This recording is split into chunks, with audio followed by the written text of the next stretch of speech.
Assalomu alaykum do'stlar. Bugungi videomiz tarmoqda ishtirok etuvchi qurilmalar haqida bo'ladi. Ular ma'lumotlarni yetkazib berish yoki iste'mol qiluvchi qurilmalar, umumiy qurilmalar bo'ladi.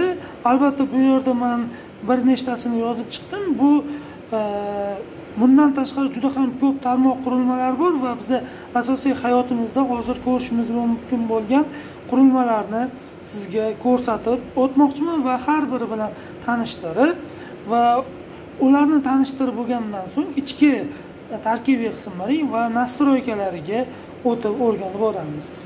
Xo'p, bundan avvalgi videomizda hub, demak birinchi qurilmamiz hub bo'yicha demak video qilib o'tgan edim. Ya'ni hub qurilmasi haqida tanishtirib o'tgandim. Ketdik, keyingisi esa switch. Switch bu hubning ichiga miya qo'yilgani hisoblanadi.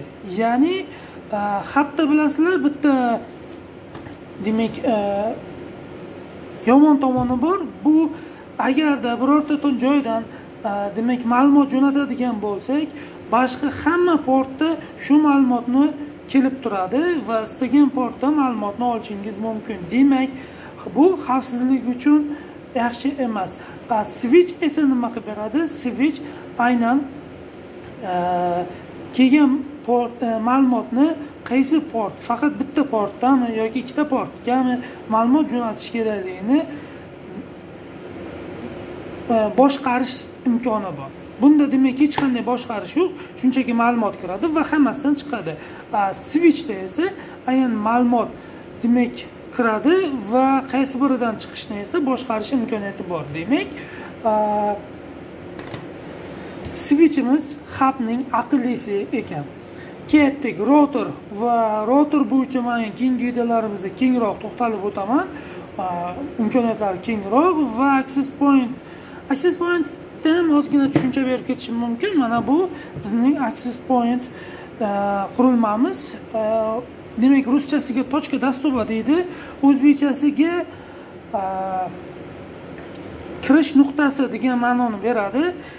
Endi tavsiya qilaman, aynan ishlab chiqaruvchi mamlakat yoki davlatning tilidagi nom bilan qoldirishni, chunki agar shunday qilmasangiz tushunmovchiliklar yuzaga keladi.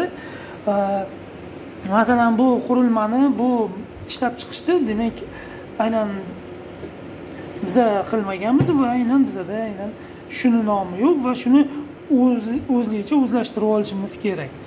Xo'p, demak bu nima qilib beradi? Точка доступа bu ma'lumot kirib keladi va uni Wi-Fi ko'rinishda qurilmalarga tarqatishni bajarib beradi. Ya'ni bu hubimiz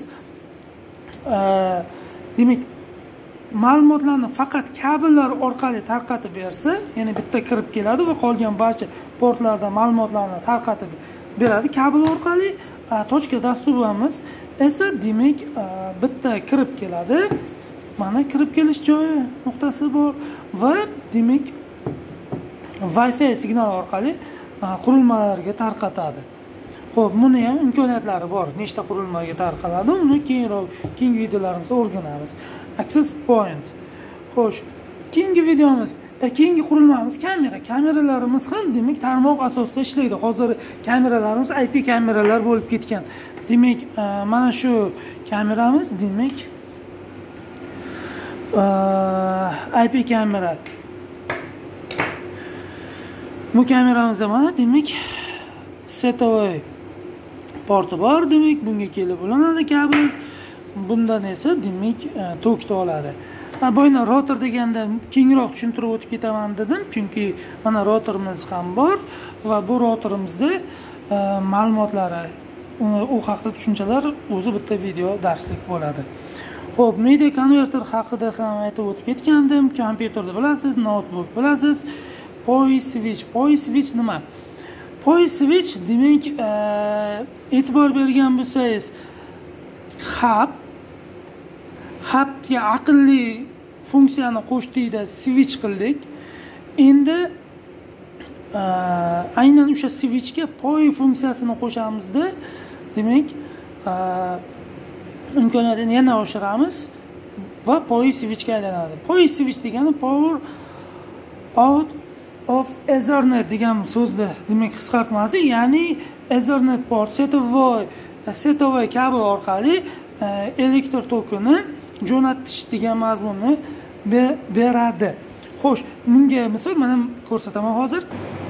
Xo'p, mana shu switchimiz demak PoE switch ekan va ko'rib turibsiz 24 talik. Va bu yerda mana ko'rsatib o'tib ketyapti speed, tezlik, demak ma'lumot almashish va mana bu yerda PoE, ya'ni elektr toki ham beryapti. Demak bunda shunday ko'rib olishingiz mumkin bo'ladi. Demak PoE va demak bez PoE'likni ham bilsangiz bo'ladi. Xo'p, PoE switchni ham bildik, printerlarni bilamiz. Hozir setovoy printerlar ham chiqib ketgan va setovoy printer orqali bir nechta kompyuter bitta printerdan foydalanish imkoniyatiga ega bo'ladi. Televizorlar, YouTube'larni ko'ra olamiz, internetga ulanamiz, smart texnologiyalarimiz bor. Hozirda bilasizlar, smart texnologiyalar uylarda, smart homelarda, ya'ni uylarda qo'yilyapti va bu orqali siz uyingizdagi elektr toklari va boshqa demak qurilmalarni o'chirib yoqishingiz imkoniyatiga ega bo'lasiz. Monitorlarimiz bor, demak monitorlar bir-biri bilan ulanadi va bir nechta monitorda bitta vazifani bajarish uchun demak bitta narsani ko'rsatish uchun foydalaniladi. Elektron navbatlar, davlat xizmatlariga kirsangiz, demak elektron navbat qurilmasi bor. Siz u yerda navbat olasiz va uni televizorga chiqadi. Bu esa albatta tarmoq orqali ma'lumot uzatish asosida bo'ladi. Xo'p, terminallar, paynet qurilmalari bor.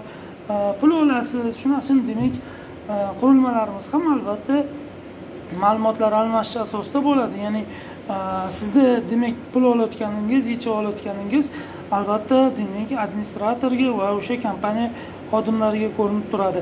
Proyektorlar bor va siz demak proyektorlarga ma'lumot o'tkazish orqali kompyuterdagi ma'lumotni chiqarishingiz mumkin. Server kompyuterlar, PC deganim demak kompyuter, personal kompyuter so'zining qisqartmasi. Server kompyuterlar tarmoqni boshqarish uchun firewall ham bu, tarmoq zashtasi uchun modem qurilmasi, info kioskalar, bular ham ma'lumot almashish uchun hozirda juda ko'p joylarda, reklama joylarida chiqib ketgan, bular ham albatta tarmoq asosida ishlaydi. Avtomatlashtirilgan qurilmalar ham demak masalan darvozalar, eshiklar avtomatik ko'rinishda ochiladi va ularga buyruqni siz qandaydir telefoningiz yoki boshqa bir qurilmalar asosida berasiz. Ular esa ma'lumot almashish asosida demak o'sha darvozaga avtomatlashtirilgan qurilmaga buyruq beradi va natijada amal bajariladi. Xo'p, turniket ham shunday qurilmalardan biri hisoblanadi. Qulflar va boshqalar. Demak, keling bu qurilmalarimizda haqida yaxshilab o'rganib chiqamiz va bularni ichki tarkibiy qismlarini ham o'rganishga harakat qilamiz. Undan so'ng demak nastroykalarga o'tamiz. Nastroykalardan so'ng asosiy demak tarmoq administratori bilish kerak bo'lgan demak server nastroykasi, Linux yoki Windows serverlarni boshqarish va ular haqida ya'ni o'rganishda davom etamiz. Keyingi videolarda ko'rishguncha